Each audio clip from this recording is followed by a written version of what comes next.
Good morning, good afternoon, good evening, wherever it is that you may be as you fall under the sound of my voice. I'm Lamia and I'm back to answer another exciting question of the month. It's the month of September. Where did the summer go? But I'm happy the fall is here. It happens to be one of my favorite times of the year. When families can gather together, community, celebrate holidays back to back to back, a whole bunch of eating and this fellowship and gathering. But that's neither here or there. This month question is as followed. Do I feel that being a HIV Starts With Me spokesmodel can be a heavy burden? Why or why not? And my answer to that is it all depends on the person, the situation, and circumstance. As for me, it has had the total opposite effect.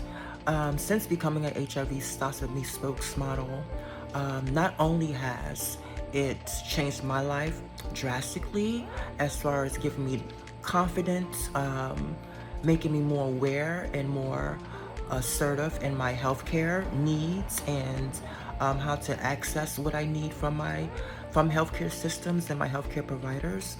But it's also lifted the burden of secrecy.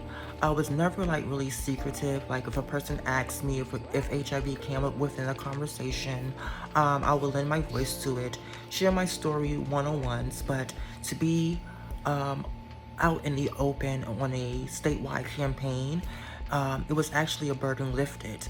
Because let's be honest, I wasn't always the role model that I am today. I was once, there was once a time in my life, with sex, drugs, and rock and roll. And, I always made sure that I was protecting myself and protecting others. But there were times, that you just live to live. And thank God, nothing adverse ever happened within my times of sex, drugs, and rock and roll. I managed to remain healthy within that, and my partners that I engaged with remain healthy. But I always went back home saying, what if they find out? So fast forward to becoming a spokesmodel, it has allowed me to not only end stigma for myself, but has allowed me to know that I am worthy. Being a spokesmodel has given me, like I said, confidence. It has given me a sense of hope, a sense of new direction.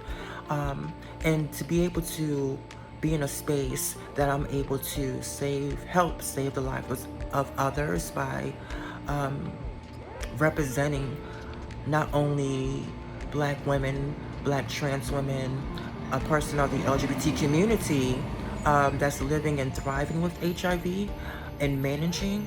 I think that's something that's worthy to be looked at, that should be looked upon. And so being able to hold this space is something that's really important for me and the other spokesmodels. And I don't think that being a spokesmodel is a burden. I think for many of us has been a lifeline, has been therapeutic in many ways. And like I said, it gives us a chance to come head to head with HIV and gain control of the narrative and uplift one another and egg stigma and build community and link people to care and let people know that, you can live till tomorrow and that, the future is what we make it. And if we all continue this fight together by getting tested, and don't forget to visit our website, www.hivstopswithme.org, for a list of resources and services within your area, and hear the other spokesmodels share their stories and testimonies and hear their answers to their question. But like I said, being a spokesmodel is not a burden. Having HIV is no longer a burden. And I'm happy to be able to represent and speak to each and every one of you on a month-to-month basis. Looking forward to talking with you later. Over and out.